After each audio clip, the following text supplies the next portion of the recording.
Jauna šeima prieš kelis mėnesius nusipirko štai šitą namuką su šiuo stogu ir sako, norim pasidažyti.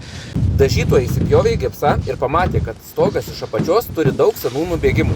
Dabar matosi, kai kur varžtai seni, kai kur visiškai nauji. Tai reiškia, kad čia prieš parduodant 100% buvo remontuota. Vat kad ir tie dabar kaminai, pasižiūrėkit, čia va senas hermetikas, matot?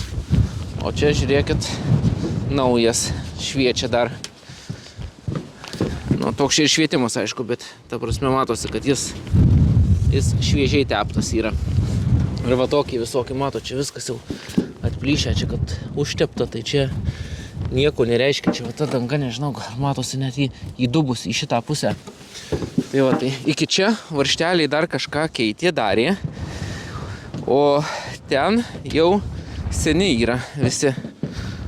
Viskas čia seni, kaminai taip pat ir vienas ir kitas ir visi keturi, jie taip pat visi padaryti.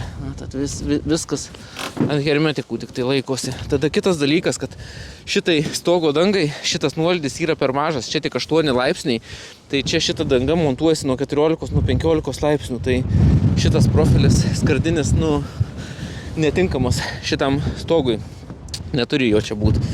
Ir tada, kada taip, tai čia paskui visus va šitus sujungimus, taip jie visi yra absoliučiai hermetinti. Neina čia atkelt rankos, tai, o kažkur nedahermetina, čia žiemą sniegas ir persipila per šitas bangas. O pačioj dvi. O taip. Tai čia per tas skylė, žinau, kad kai tokias nuolydis, tai viskas kiaurai bėga. Per tokį vėją su plaukais nekas.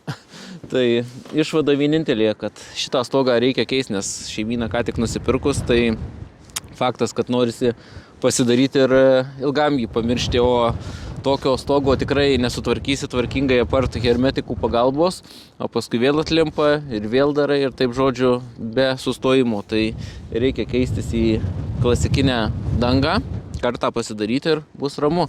Aišku, tą visą variantą, tokią apžiūrą būtų geriau buvę pasidaryti prieš perkant, bet gal pardavėjas geranoriškas ir kažkaip susitars jie.